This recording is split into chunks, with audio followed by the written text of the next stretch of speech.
Ruoth Yesu, gimoro oywaya. Agoyo erokamano nyadichiel kendo e okinyi majaber mar tich abich ma Nyasaye man kod teko osemiya mondo achak achung ka kendo nyadichiel. Nyasaye no en Nyasaye mok onyal pimo gi gimoro amora, kendo ono motimo ni malo chutho. Ene motimonwa ng'uono mondo warom kodi. Samoro isebedo ka waromo tich abich ka tich abich, samoro mayudo chiengi mokwongo ma wango romoe. Mago duto gin honni ma Nyasaye osetimonwa. Ji mang'eny nigi chandruoge, ji mang'eny nigi weche moko matek. Kata kamano wan kodi kanyakla te eri oyienwa mondo wawinjre. Kendo adwa kelo wach Nyasaye nogo kawuono gokinyi.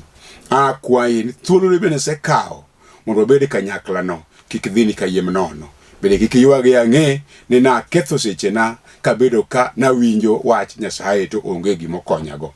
Wach mineno wayalo ni ene wach ma ng'at mobolore e nyime, ene wach ma ng'at motimore nono e nyime yude duoko mag gik moko te matek kata mosekethore. Mane omiyo an kod chir kuom wach ni, nikech osetimona gik malong'o manyalo kwano. Kawuono gokinyi adwa ni mondo agoni erokamano in iwuon kuom seyie mondo waradi e Lolwe TV. Awacho ni karamo ni TV ni en marwa, en mar joluo. Nyasaye nokele ka kokadho kuom jomoko, kendo chunya mor kod owadwa Nick Okelo kod Sam Ochola manotimo ono, manotimo teko, manobedo piny kaeto yawo gini kaeto kelo wae mondo wayale wach Nyasaye. Wach ni osedhi e tung piny gi tung piny, kendo ji mang'eny mosenene goyo erokamano. Adwaro mondo akaw thuolo ni bende mondo agoyo erokamano mang'eny ahinya ne nyithind Nyasaye mosechungi Injili. Chunya mor kodgi ahinya nikech onge odiochieng' kata achiel ma giseweyo ma ok gichung'ie toka ka gikelo weche malong'o kendo gitimo gik madongo mondo Injili odongi. Adwaro ni mondo ago erokamano ne family mara, jaoda Mary Atieno kod nyithinda duto te. Wiya ok nowil kodgi e Injili ni. Gisetimo gik madongo, gichung'ie toka kod wach moro amora manyamiyo Injili tingre malo. Chunya mor ahinya kendo aherogi kuom tich ma gisetimona. Adwa ni mondo ago erokamano ne mama na maluor ahinya. Ahero luonge ni Mrs. Obonyo Mino Yugis. Chunya mor kode. Mama na kama intie wiya ok nowil. Owadwa majaote Philip Anei mar kanisa mar Israel Church of Africa ka entiere Soba Kocha area mar Mbita. Philip Anei, Nyasaye mondo gwedhi ahinya. Owadwa majayalo James Eliakim mayale kanisa mar Roho Kwe Madhari. Owadwa Nyasaye mondo gwedhi.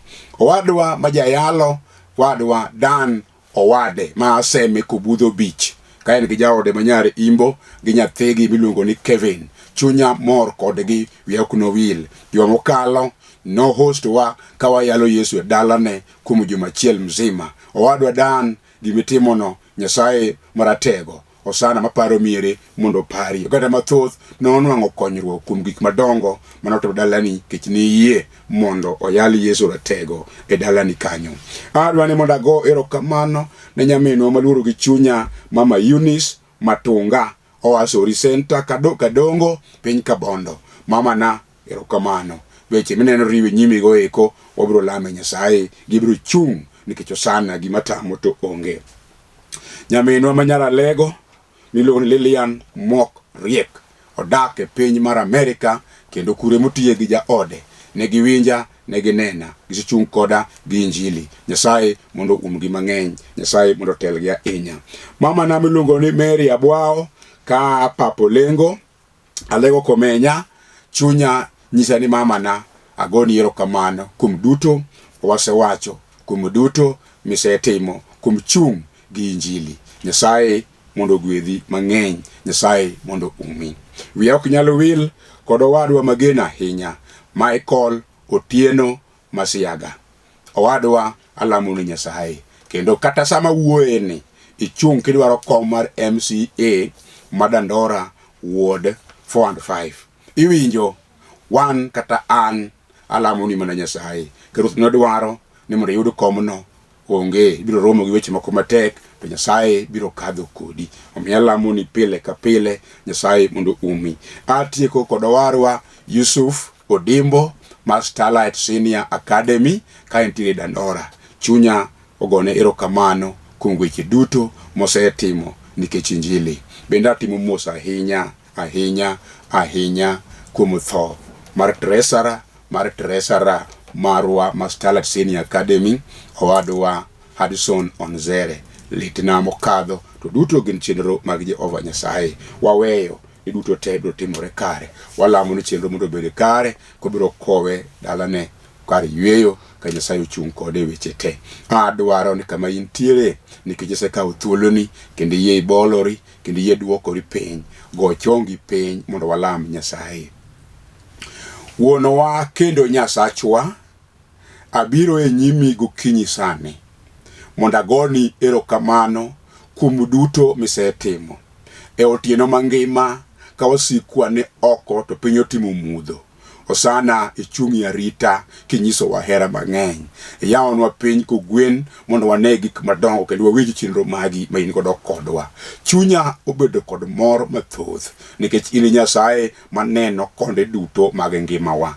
Isechung'nwa e kedo kata jasigu osedagi ne onge gik malong'o kata gima ber madawatim makelo geno, to in tiseketo geno mang'eny e dhood chunywa. E okinyi ni aori osipetende Jehova, dhi kanyo mondo ikeli kwe mar chang ne nyithindi matuore kata moko nitie osipe e udi mago bakete luti Nyasaye. Mane ndara duto Jehova wegi chop wuodhegi. Ndara sigo gima ji mang'eny Nyasache polo wegi chopi kuom ng'wono. To kata mago mane uti twech kendo mane uti jela, osana inimeja ng'ad bura maber, ng'ad bura kare mondo nyingi opaki kendo nyingi mondo oting' malo. Onge gima osetami timo. Iniming'eyo mon liete, ing'e nyithindi kiye. Tiyo ber jogi mochando mok nyal konyore kendegi. Ing'eyo nyaka pudhe duto kod rong'onde. Osana keto ngimagi e lweti. Uomgi kawuono kendo itelenegi. Mata studio be moyieno mondo wayalo wachni. Nyasaye aketogi e lweti. Aketo management nyaka jogo picha duto te, nyaka staff te maka.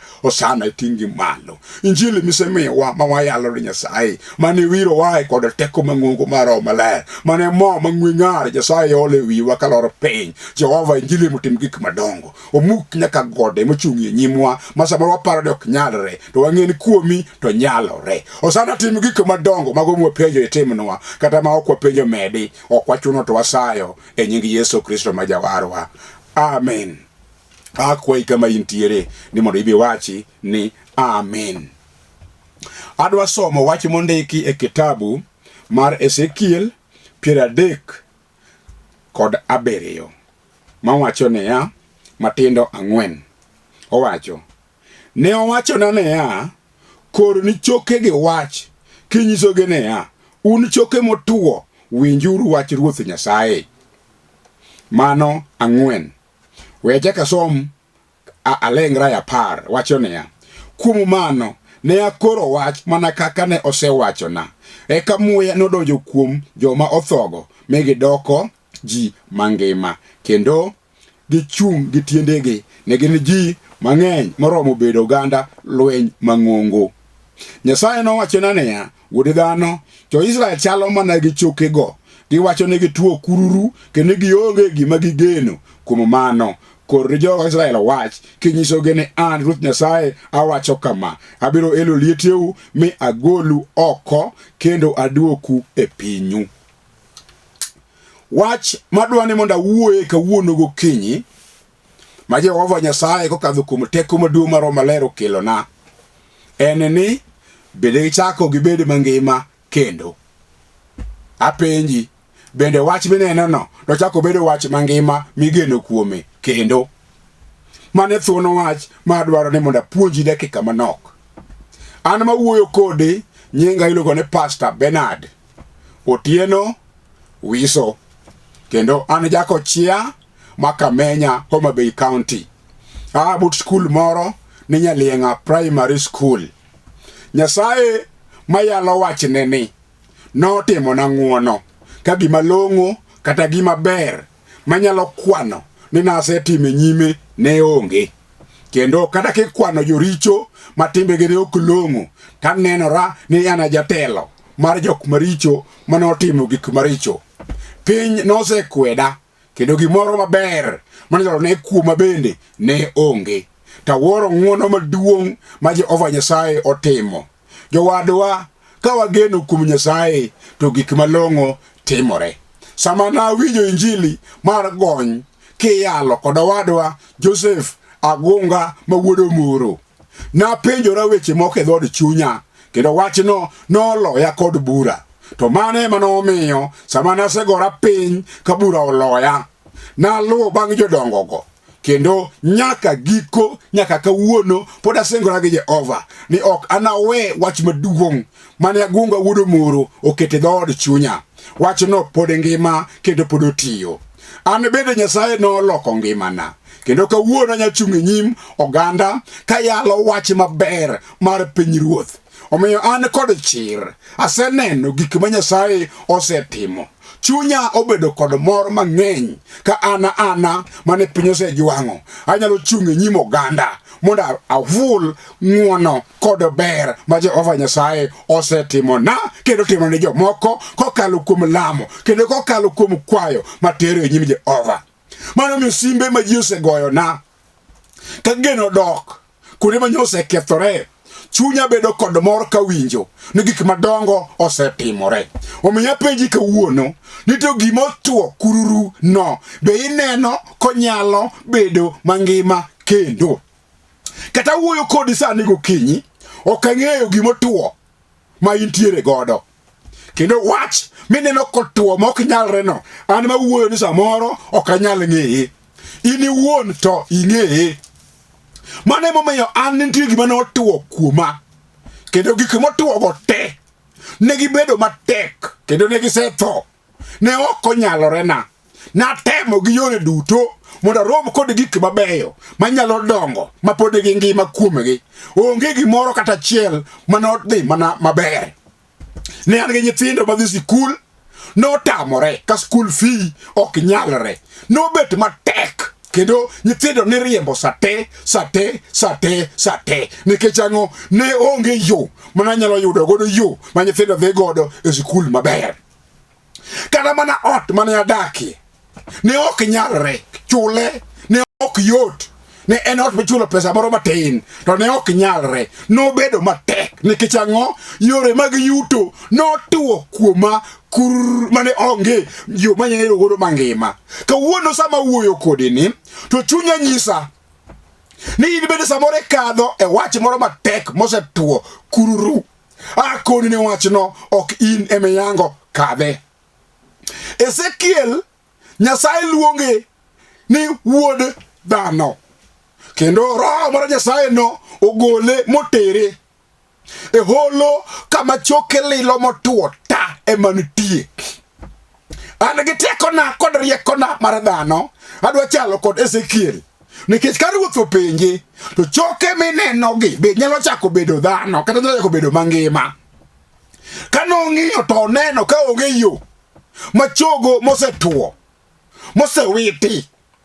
Samoro gin choke ikia korgi kod gundegi to gin choke mag ang'o, nikech ka gisedokore chogo kanyo, choge mineno inyalo ges nyaka bende gin mag dhok, gin mag diek, gin mag ji, gin mag le mora mora manyalo tho, nikech gimora mora mangima to nyaka gikone ni biro tho.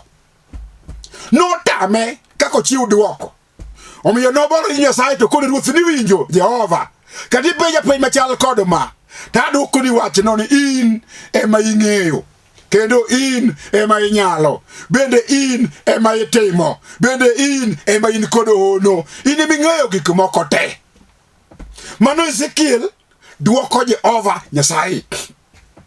Abe samoro wach machal kod mano notimorena. Samoro in bende wach mineno wuoyeni osetimoreni, tiwinjo Nyasaye kodhi mbele ka go mbaka kod Ezekiel to kone niya, kor akora wach ne chokego. Sama nowinjo wach moa kuom Jehova to nokoro wach. Ok wuoyo kod chogo, winjie, owuoyo gi chogo. akia ni chogo to winjo wach nade. Ka ng'iyo gi pacha mar dhano, ka ng'iyo chogo, to ok naketh seche na wuoyo kode, nikech ang'eyo ni onge gima owinjo. To nikech Jehova ema owacho, Ezekiel owacho ni Ruoth, ka in ema iwacho, ok aloki. Kendo abiro wuoyo kod chogo. Nowuoyo kod chogo kone niya, uwinjo choke motwo, winjuru wach Jehova Nyasaye. Sama chogo nowinjo wach moa kuom Jehova, negichung'o malo ka gichako riwore, ka yamo okudho koa yo ugwe kochomo milambo. Kendo sama negiwinjo wach, negichako riwore kamoro kod moro manyo nyawade kama onego gidonjie. Dakika matin negichung'o malo ka gin dhano. Jehova chako kone niya, chaki koro wach mondo giyud ngima. Ezekiel konegi niya, uwinjo, yuduru ngima. Sama nowuoyo kod choke, choke nochako wacho ni Jehova kowuoyo, wan ng'agi ni madawatamre. Negiwinjo, muya noa koni kendo oa kocha, nodonje igi maringo kod remo donjo, ma gimoro amora donjo. Dakika manok gibedo dhano, kendo gibedo ji oganda mang'eny. Mumba wacho na ni ne gichalo oganda mag lweny. Iwinjo, choke olokore oganda mag lweny. Kawuono kawane ka, tineno, adwa duoko gimosetho. Adwa duoko gimosetho molokore chogo e kit ngimani inene. Samoro geno mane in go nosetuo molokore chogo. Samoro paro mane in go nosetuo motho molokore chogo. Biashara mane chako nogore piny motuo mochalo kod chogo ma onge kod ngima kuome. Sikul mane chako nidwani mondo idhiye kigi klas 11 nogore piny ma skul fee otamore mochalo chogo motuo. Sama nochako dak kanyakla, ne owacho weche moko mabeyo madwani mondo utim e dalau kendo e odu kanyo. Mano nogore piny mochalo chogo motuo ma udong' kanyo. Kawuono apenji niya, be ineno ka gimosethono chogo no, be ineno ka ngima nyalo chako doko kuome mobed gi migeno? Wache moro nolokore chogo e dala Ayubu. Ngima mane en go nolokore chogo. Mwandu mane en go nolwar piny lowo molal te, modong' ka gin choke motuo ma ok nyal genie gimoro. Osiepe mane en go noringo modong' kar kende ka koro chalo chogo. Nyithinde notho te modong' kar kende mochalo chogo. Joma ne pidhe weche mabeyo ne penjo dhruenyo mopenjore kendgi, to ma bende Ayubu ma wang'eyo. Nikech ang'o? Nosetuo mochalo chogo, gima ber mane yudo kuome koro ne onge. Nyaka jaode obiro mokone weche moko motuo machalo chogo, kawachone niya, onge ber mibiro yudo kuom Jehova, yanye mondo itho. To jalno manogeno kuom Nyasaye ne ok oloko paro. Nowacho ni kata ngimana osetuo molokore chogo, Jehova biro chiwo duoko, biro bet mangima kendo. Kata mwanduna osedhi molal mochalo chogo motuo, Jehova biro duoko. Kata nyithinda osetho te molokore chogo, ang'eyo Jehova biro chiwo kendo nyadiriyo. Kata bedo osiepena oseringo weya madong' kar kenda, adong' e buru, nanindoga e oda, kawuono aninde pa. Ne an kod kitanda manyalo ninde kod kombe mabecho manyalo bede, kawuono abeti e buru. Gimoro achiel kende mang'eyo, Jehova biro loko, abiro bedo mangima madogi kama ne antie. Sama nowuoyo kamano, to dhano kulo wigi penjo, to Ayubu ni wuoyo nade? Bo neno gik mosetimorene. Ineno gik motimorene Ayubu kaka chal. Be biro chako dok kendo? Ayubu mako wach Jehova gi lwete ariyo. Owacho ni kama kete genona en mana Nyasaye kende okabiloko kata weche tek tabro siko kuom Jehova obro duoko gik mosetho machak bed mangima gima notamo Nyasachwa no onge. Adwa somo wach machielo mondiki kitabu mar Daniel 3 matindo 24 mawacho kama: Eka Nebukadnezar nochung' piyo piyo kobuok mi openjo jong'ad rieko niya, donge ne watweyo ji 3 mi wanyumo e mach? Negidwoke ni Ruoth, ne watimo kamano. To nomedo penjo niya, ka kamano tang'o momiyo aneno ji 4 kawuotho e mach to ka ok otwe to bende ok wang', to ng'at mar 4 kuomgi chalo mana gi Nyasaye. Iwinjo sigana masomo ma Daniel ne bende chalo kod sigana ma wuoye mar Ezekiel. Kendo Ruoth Nebukadnezar gik manotimo gik manobuoge in kod an chunya nyisa isewinjo kata iseng'eyo. Nochopo thuolo ma yawuoyi moko wach Nyasaye loki motwo mochalo chogo. Kendo ng'amo winji ni lamo Nyasaye moro ma ok moketi mikulruokne mar kido ibi timne gima rach. Yawuoyigo wacho ni kata situation tek, thuolo tek, kinde lamo Nyasaye bende tek. Owachi ni lamo mana kido moketi, to yawuoyigo wacho niya, ok wanaloki. Mae sa matek mogik ma Nyasachwa dwa nyisore nwa. Nomaki gi motwegi monyumgi e mach ji 3. Gina yawuoyi matindo, onge rank moro ma gin go, onge teko moro ma gin go, to wach achiel ma ging'eyo ni kata wach Nyasaye loki matuo machal chogo biro chako chiel mabed mangima eigi. Negidagi ok giniloki wach manyogi yudo. Nochopo thuolo joma nonyumogi e mach ang'o wang' te. Yawuoyi 3 odong' ka ngima ni e mach. Sama dirigi notwegi kama ka gin e mach gin thuolo. Jehova osegonyo tonde manyotwegigo. Mach maliet Jehova odagi ok wang' yawuoyi. Ruoth Nebukadnezar ochung' piyo piyo nono kobuok. Owacho niya, ne watweyo ji 3, idwokone ji 3, to ng'iurane maber ji 3 man kacha ni ji 4. Ng'iyane ng'at mar 4, ng'iuru ng'at mar 4 chalo nade. Owacho niya, ng'at mar 4 no chalo mana gi Nyasaye. Kawuono abiro mondo awachni, ok ang'eyo hali, ok ang'eyo ka okang' mikadhe sani. Ini wuon ing'eyo okang'no. Iseparo n'okang' mogikni derruok ema koro ineno onengi deri mondo ia e piny nikech gik manigeno osetuo molokore chogo. Chenro mane in go osetuo te molokore chogo. Akelo Yesu jaber manyalo loko choke mabed mangima. Akelo Yesu sana manyalo duoko geno mosekethore. Akelo Yesu jaber manyalo duoko gik mosetho te mabed mangima. Nyaka lek mane in godo no kawuono nying Yesu jaber biro lokore gi mangima.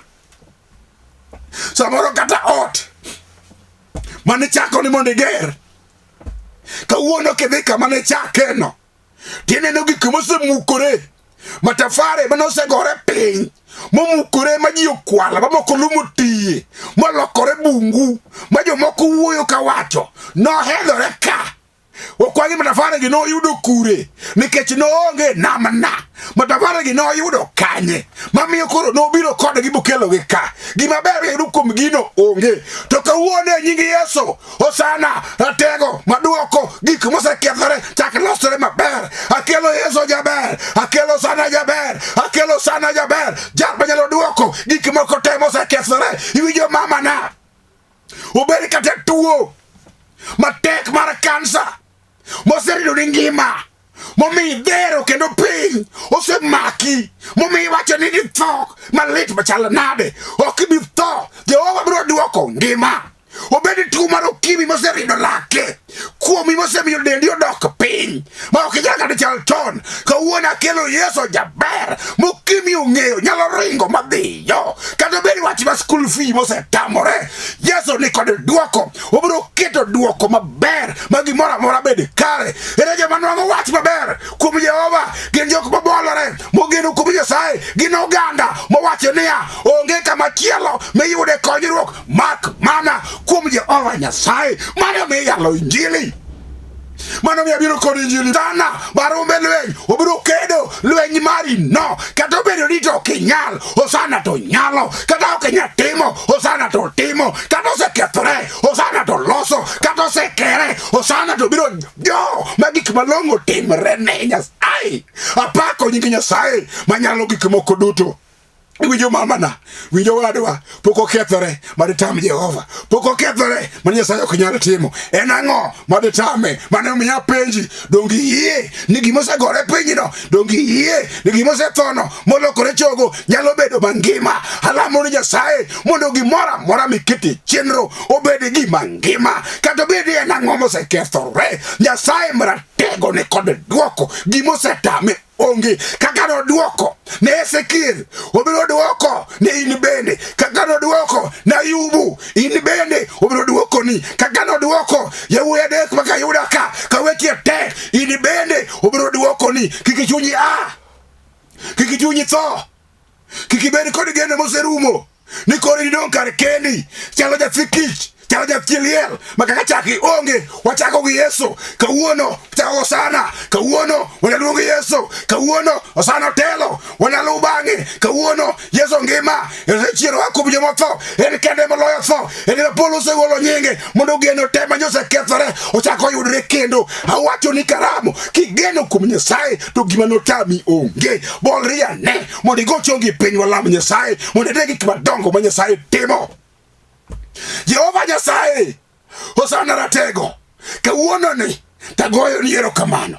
Aseneno badi, aseyiene nyalo kod teko en mari manyaka chieng'. Obed gima nade manyosetho e chenro kata ngima wa. Osana molokore chogo wach mana wach achiel kende to gik moko te biro bedo mangima. Ka waneno gik malong'o motimre mamane gi jaduong'ni Osana wanagoni erokamano. Alamo ka yie setimo gik madongo tim nyadichiel kendo kuom yie e nying Yesu Kristo ma Jawarwa. Amen. Iwinjo awuoyo kodi kachako. Nyinga en Pastor Benard Otieno ma wuod Wiso. Alemo kendo ayalo kendo tiyo tij Nyasaye e piny mar Nairobi ka e dala mar Dandora e kanisa miluongo ni Foundation of Eternal Life Church Dandora Phase 5. Ka injo e vela luwo yorno kibiro kama kichalo machopo ka AP chung' kanyo goda sime mondo kawi wachopo e kanisa. Kata ka in mabor te gombo lamo Nyasaye, aketo namba no kanyo gi weche ariyo. Namba no ni kanyo mondo wawuo igo ka in thuolo mondo wang'adre rieko. Anang'adni rieko wanalam Nyasaye, analam ni Jehova. Gik madongo watamo Nyasaye onge, kata bedo wach moselokore chogo biro bet mangima. Go namba no ka in kod chir. Achaka wuoyo kodi ka chomi tir. Kadipo nono nidwaro gweth kuom Nyasaye itiyo ne Jehova. Akwayi kuom ng'uono tine Nyasaye kokalo kuom namba bakelo kanyo no mondo gik malong'o otimreni. Gima tamo Nyasachwa ni pok oyude. Ok in biro ango bet ni wuoyo gi Nyasaye te ya nono. Gima tamo Nyasaye onge. Adwani mondo wach bende e kanisa kanyo Nyasaye osekelonwa nyithind Nyasaye mathoth mondo walamo Nyasaye. Waremo gik mang'eny kanyo, waremo nyaka kombe ne wagero kanisa, pod waremo simiti, pod wagedo, waremo gik mathoth. Sama nyalo make bathe kamoro miwaje yalo ero aoro kata musumal kila chiel kende mondo make kamoro. Nyasaye mondo gwedhi kitimo kamano. Wantiere kanyo kod jodolo Ruoth Nyasaye osewalo mondo watigo. Wan kod Alex Okelo ma wuod Oyule, Barnabas Ouma ma wuod Otieno, wantiere kod Andrews Otieno ma wuod Awuonda, wan kod jayalo maduong' ma Bishop marwa Julius Otieno ma wuod Odonde. Be walamo Nyasaye kanyakla, wabede kundi ni kanyakla, wati gosime bende mondo weche ti obed kare. Alamo ni gima notamre no onge pok oyude. Nyasaye no chung' kodi e weche te. Bed kod yie nosetimore, bed kod yie biro lokore, biro bet mangima nikech ang'o Osana otelo e weche duto. Nyasaye mondo gwedhi ahinya. Amen.